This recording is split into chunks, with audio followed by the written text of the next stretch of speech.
The quickest way to double your money is to fold it over in your pocket or to win 2 back-to-back HCS events in just 1 month. Hello, everybody, and welcome back to The Narrative. HCS Charlotte is just a few days away, and boy, do we have a lot to catch up on and get ready for. Joining myself on set is, of course, one of the best in the game. It is Andy Dudinsky. Brav, how you doing, mate? I am doing so great, and you're right, we have one hell of a month of Halo Infinite, probably the biggest month ever of this game, and even though we might only have 2 events left, we are going to be going out with a bang.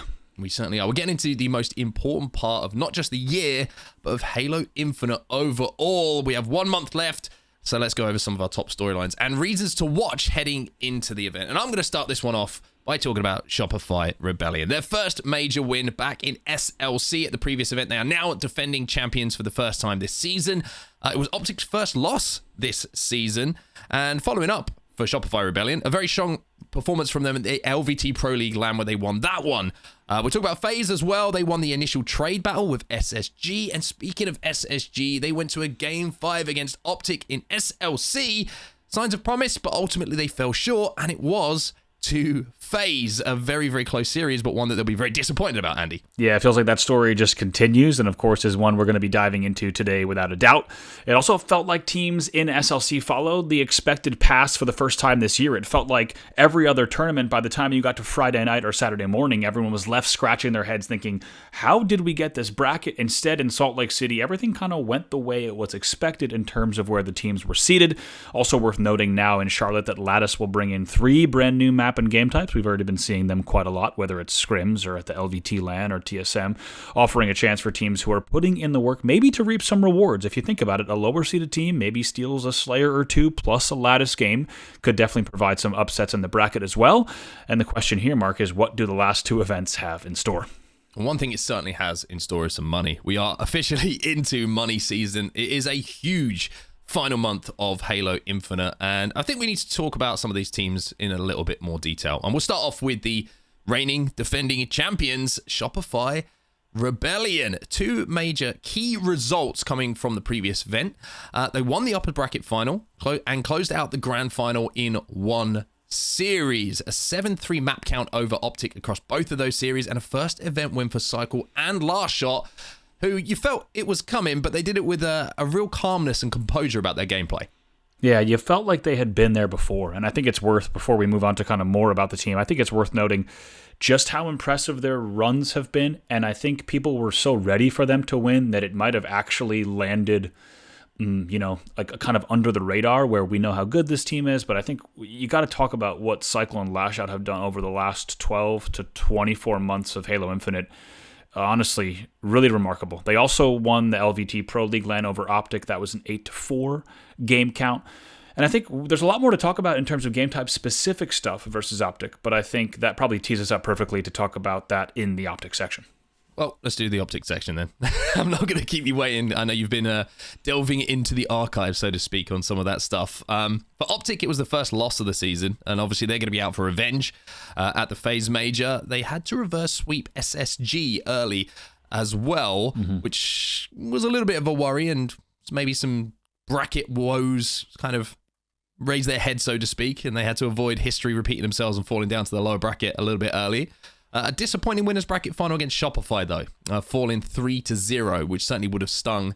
But one thing that is a positive for OpTic, pool play and early winners bracket worries were put to bed. They were perfect in pools, made it all the way to that winners bracket final without dropping a series.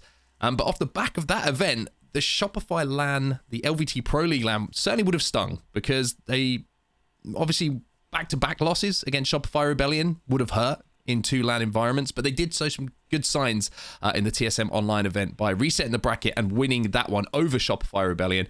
And that takes us into what you wanted to talk about game type specific stuff. Yeah, I think really interesting continues to be, first of all, I think we should take a moment to talk about how amazing it's been to watch these 2 go back and forth all year, because I think everyone knew that this would be quite a wild ride between these 2 teams, but the rivalry has delivered. As I've been, just to kind of preface a little bit of the stats, as I've been rewatching gameplays, every time you cut to these teams, like I would say that there's an enormous probability that wherever you press on a YouTube or Twitch VOD timeline, that they're tied.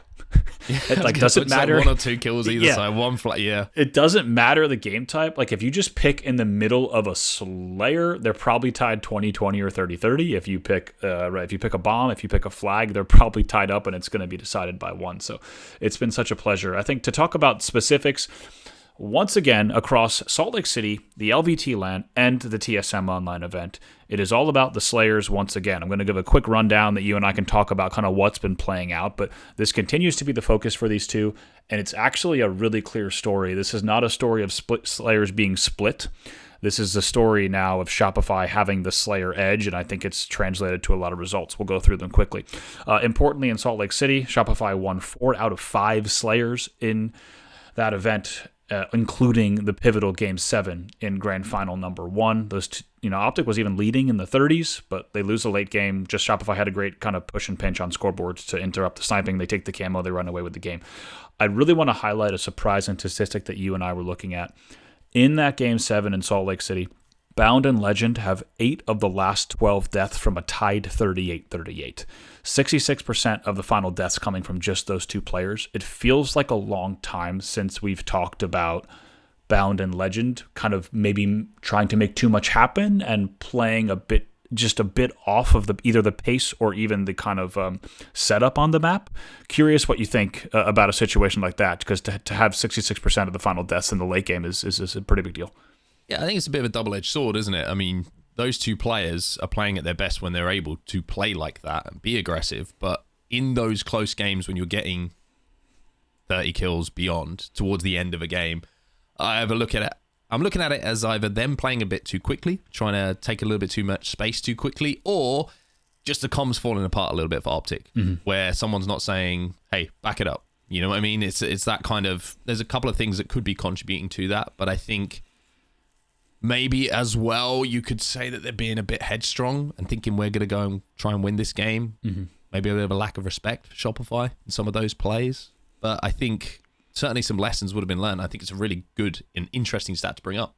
I think also really immediately worth noting, it actually ties really perfectly into the LVT Pro League LAN, because Slayers were a bit closer, as 3-2 in favor of Shopify, so less Slayers played overall.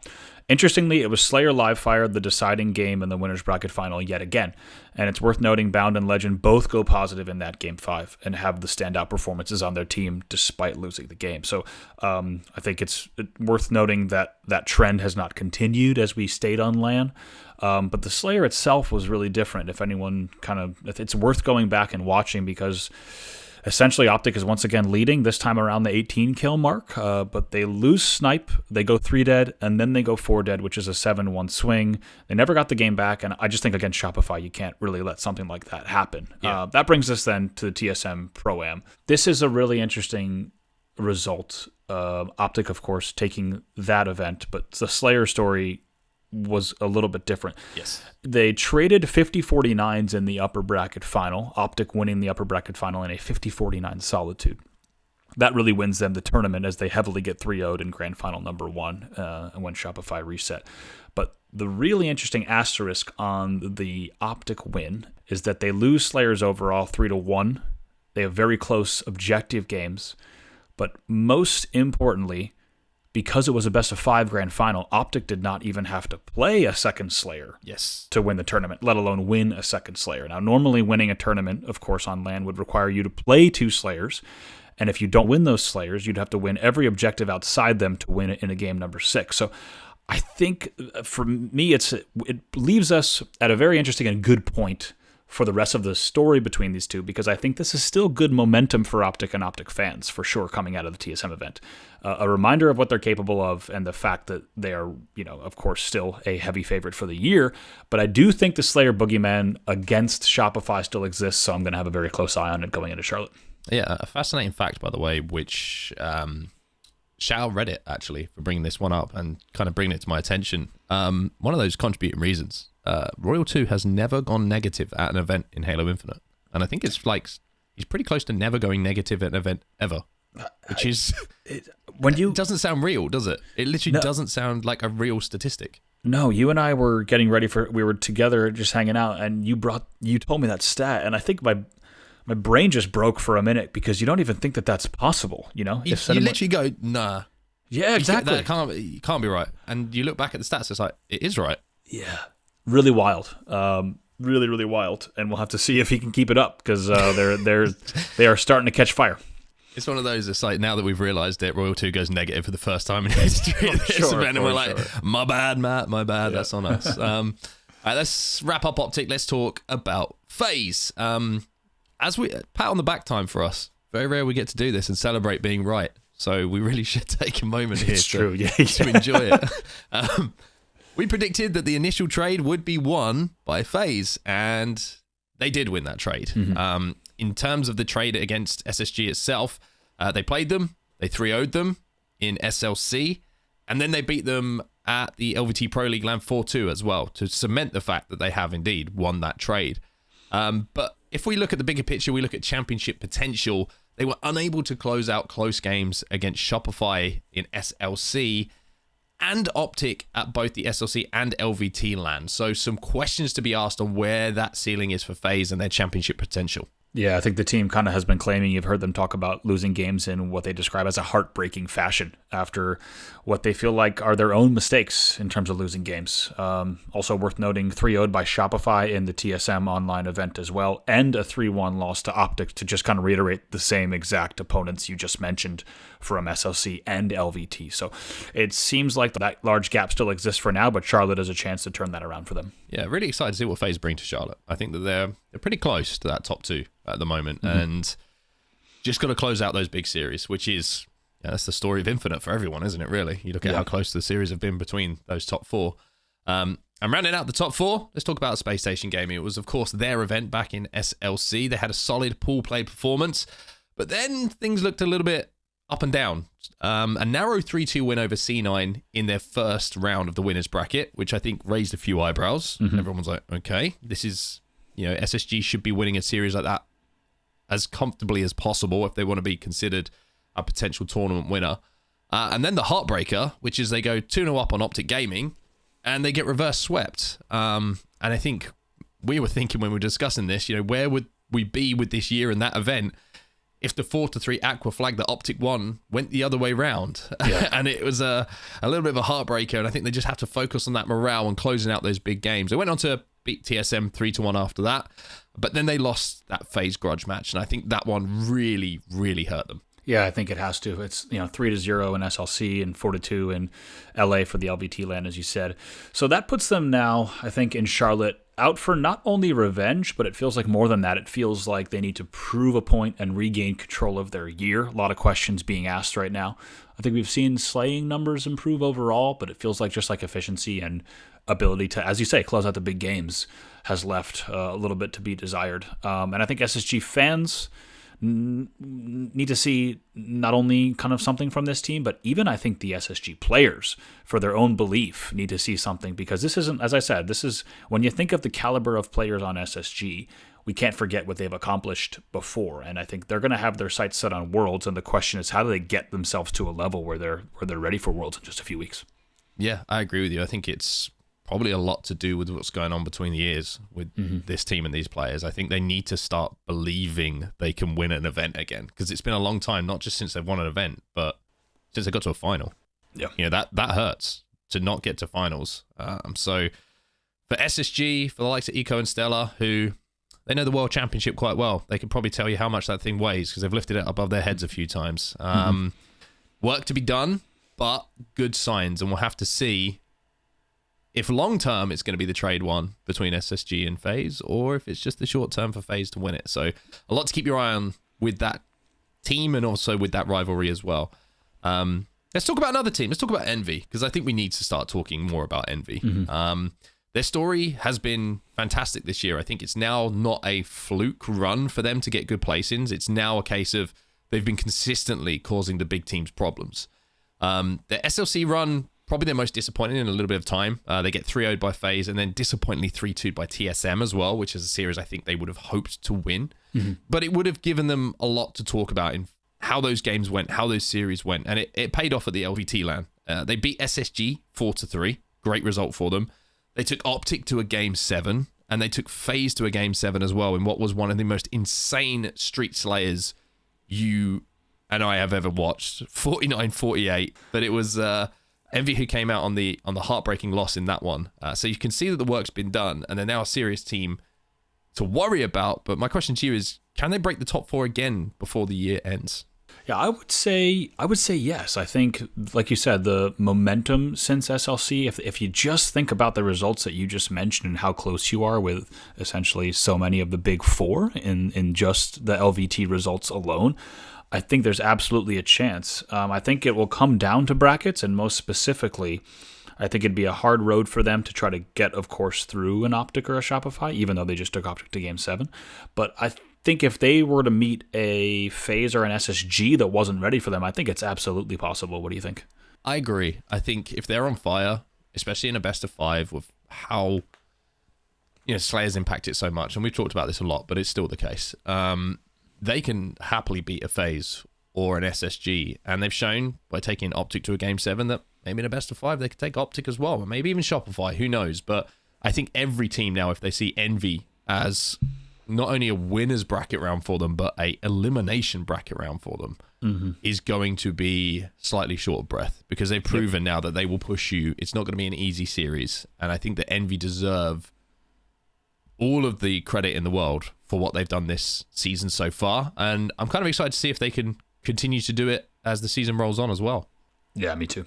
All right, let's talk about Luminon Gaming. Let's talk about the new Luminon Gaming, formerly Nemesis, of course, but now shout out to Luminon Gaming for picking these guys up for the last 2 events of the year. SLC was solid pool play. They placed second, falling to FaZe, not for the first time. And SLC, they only lost to OpTic and FaZe all event. However, it's kind of like proof that they can't rely on a bracket or pool play or one of those big 4 not going the right way to get a good placement. We need to see them apply some more pressure to that top 4.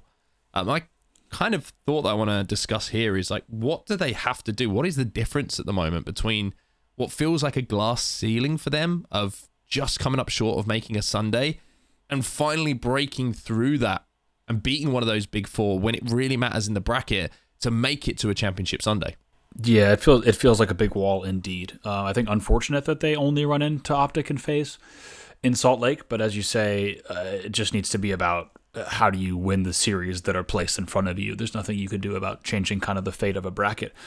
For me, I think we sometimes see them get caught conceding the first death, and in doing so, maybe get kind of put in a blender for a certain period of time, and they let a game get just slightly out of hand. And when you're playing against an OpTic or a FaZe, they're not just gonna establish a lead; they're gonna really take advantage of that.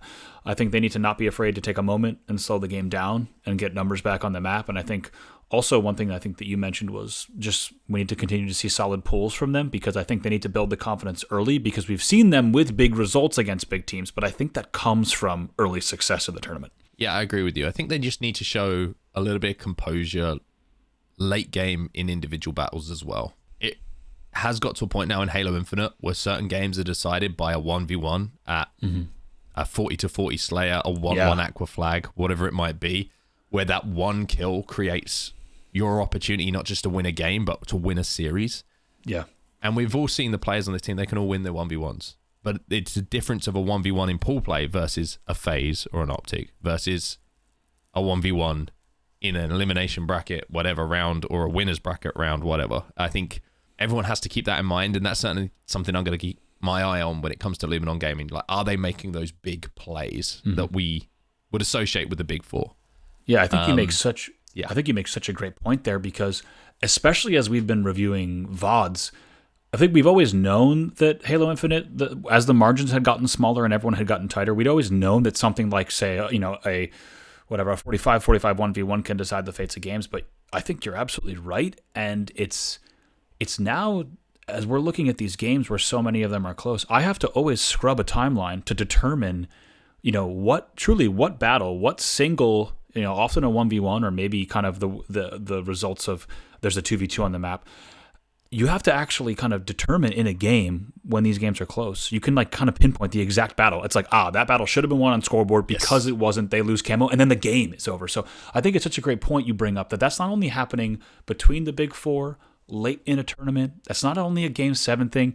You're absolutely right that this is a pool play thing. Like, this is how do you make sure that in every battle and every game you're making the play that you need to make sure that you get the edge even in pools? And I think that's a perfect example. A team like Luminon, like, it will come down to those moments for them. Speaking of a team who maybe needs some moments going towards the end of this season, let's talk TSM. A bit of a familiar story starting to evolve for this team. They lost to Nemesis in SLC. They got beaten by Envy 3-2, and then they fell to SSG 3-1. And I think we need to see this team unlock what we've seen from them previously. They've done it before, but it's starting to feel like a long time since we've talked about TSM causing a quote-unquote upset or being a team that people see later in a bracket and go, oh, this could be a rough one. Yeah, it really does. It feels like when you saw the TSMs of old, it was in the bracket, it was this it was a holy shit moment. And now for the big teams, it feels like they've become a bit of a stepping stone just to Sunday. And the question for me is, will the lead up to Worlds kind of stoke all these old embers of past successes? Because we've seen what these guys can do when they get hot. No, I mean, we're always going to remember the Native Red runs that we've seen. I think Envy's kind of taken that place of I don't want to meet this team anywhere in the bracket. Yeah. And I think TSM needs to find a way to get back to that. And I think even though it feels like a distant memory since they were that huge threat, and we also should mention, I think TSM, if we look at the actual placings, right, in SLC, TSM placing 5th, 6th, and Envy placing 7th, 8th. Like we said, a lot of that came down to the brackets that each had. But I think TSM will have tasted, big placings at a world championship, these players have. And they are going to be, I think, only happy with big fire for a final Infinite run. And I'm really curious if they can do it. Yeah, I think this team certainly has some magic about them when you get to the end of a season. And I think now that we're in this exciting final month of Halo Infinite, I think they will understand this is the last chance to do something special. So yeah, kind of excited to see what TSM do. But having spoken about some of the big teams, let's turn our attention now to pool play and pick out some matches to watch, because there are a couple of juicy ones here, Andy. There really are. There's a few specific matches to watch. I think, as we talked about, the seeds have settled down because SLC was a bit more teams falling into the place that they were expected to based on their seeds. So the pools in Charlotte are kind of a bit more straightforward. But if I kind of look at the ones that are jumping out to me, it's really that Pool D, SSG versus Envy, specifically because this is a rematch of the LVT LAN where Envy defeated SSG 4-3. So we've already talked about both of their stories, so we kind of have the perfect setup, and I think everyone listening can kind of understand what's on the line in this series. SSG is let's find our footing. We have to get revenge not only against Envy, but kind of on how the past 30 days to past few events have gone for this team. And for Envy, it's everything on the line, right? Is this the matchup that they were waiting for? If you think about it, if there's anyone in the top 4 they want to place, it's probably SSG, and it's probably in pools. So it's a chance for them to do it again. And I think it's a big fork in the road, because it's only one of these is going to be true, right? Either SSG is going to look at this match and kind of come into SLC quite differently, or Envy is going to be the talk of that pool. But both of them can't be true. So it'll be really exciting to see how that plays out. Yeah, that's going to be a good one for not just the pool itself in the match, but certainly for how the bracket potentially is dictated. And the same can kind of be said about the one that I'm looking at in Pool C, which is FaZe versus Luminon. It's a rematch from SLC and prior, where FaZe beat the then Nemesis 3-1 in both pools and the bracket. And I think looping back to our question and what we're asking of Luminon, can you show that you can break the glass ceiling and beat one of the top 4 that isn't OpTic? And I think FaZe has been a bit of a bogey team for them. And they really haven't felt like they've been in control of a series against FaZe every time they've matched up so far. And I think this is a great chance for them to install some belief that they can beat one of the teams who consistently makes it to a Sunday and take their spot away should they match up again later in the bracket. You beat a team once, like FaZe, that you've struggled against all season long, then you can show and you can start to believe that you can make it to a Sunday. And I think that FaZe will feel comfortable in their history in this particular series. But I think there's a lot here for Luminon should they be able to push FaZe right to the edge and steal a series away here. Yeah, like we talked about, it's kind of the belief series that they'd be looking for, right? If you think about earlier times that they beat OpTic, right? There was a lot of times where their pool runs were so solid and they become kind of this threat immediately starting on Friday. It's not there. It seems like when they heat up, they come into the weekend hot. It's not something they catch on Saturday for a late run. It seems like that belief does start in pools for them. And maybe they'll be looking even at kind of, let's not forget at the TSM Pro-Am, FaZe had some close series against teams that you might not expect. Kave Esports taking them to a Game 5. I don't think FaZe is going to worry about it, but maybe Luminon can look at a series like that and think, okay, this really needs to be our series for the weekend for sure. It's a lot on the line for all these teams. It is the most exciting month in Infinite, I think, that we've had in the years that we've been playing this game. And we want to involve you guys in this conversation as well. So we've got a new community question for everybody. Andy, you want to deliver it this time around? Yeah, let's go ahead. This will likely depend on which team you, as a Halo fan, have winning the tournament. But we want to know, who do you expect to be the most tournament impacting player? So let us know in the comments who you think in Charlotte specifically has the biggest likelihood of impacting the tournament in the biggest way. Mark, I'll let you start as we answer as well. Coming in pretty hot on this one, not gonna lie. I'm looking at Formal on OpTic, and specifically in some of those Slayer games. The man has built his career and reputation off of being one of the iciest players in the world in esports FPS history when it comes to the big game, the one that decides where a series goes. And there's been a couple of those big games in recent times where he hasn't had that takeover performance. He's been the one that's been in the negative. He's been the one who hasn't been able to draw upon that mythical energy that somehow he finds in those big moments, and kind of is one of the contributors to why OpTic will fall in one of those series. So I'm watching Formal in the big Slayer games, because there are going to be big Slayer games. There's going to be Game 5s, and I want to see Formal remind everyone that he is that guy when it comes to those game types, because OpTic will need him. You can't have a player off the boil anymore in those big Game 5s, and I think that Formal is certainly going to be all eyes on when it comes to those stats at the end of those big games. Yeah, I think it's a great shout. And as I did all that kind of rewatching the VODs of those Slayers, I agree. There's definitely another level that he can unlock for these, especially in the big Slayers.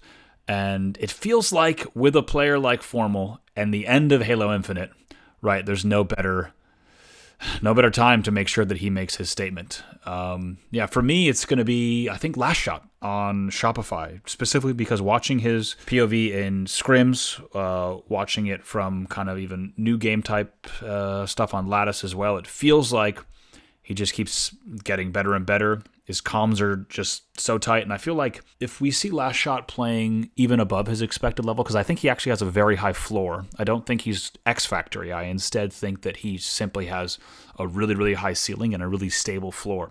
So I think his performance and the most tournament impacting facet of it will be related to if he's playing at 115, 120%. I think you could see Shopify winning this event in a much more straightforward fashion, maybe in a first grand final, things like that. Instead, if he's maybe firing at 90%, they might have a tougher road. So that's why I think he's going to be the most impactful player and continues to be such a force on that team. So Formal and Last Shot are choices for impactful player. But what team might go on to win this event? So very, very interesting. Of course, let us know in the comments who you think, why you think that player is going to be one of the most tournament impacting players. Of course, you could look a little bit further down the seasons as well if you want to see a team outperforming what they've done as well, and look at those teams and who you think might be an impactful player, I should say, as to who will put that run together. I think that's going to do it for this episode. Thank you for listening, everyone. This has been The Narrative, and we hope that you join us in Charlotte, either in person or online. It's going to be an amazing event with Worlds just around the corner. But for now, that's going to do it. We'll see you soon. See you soon.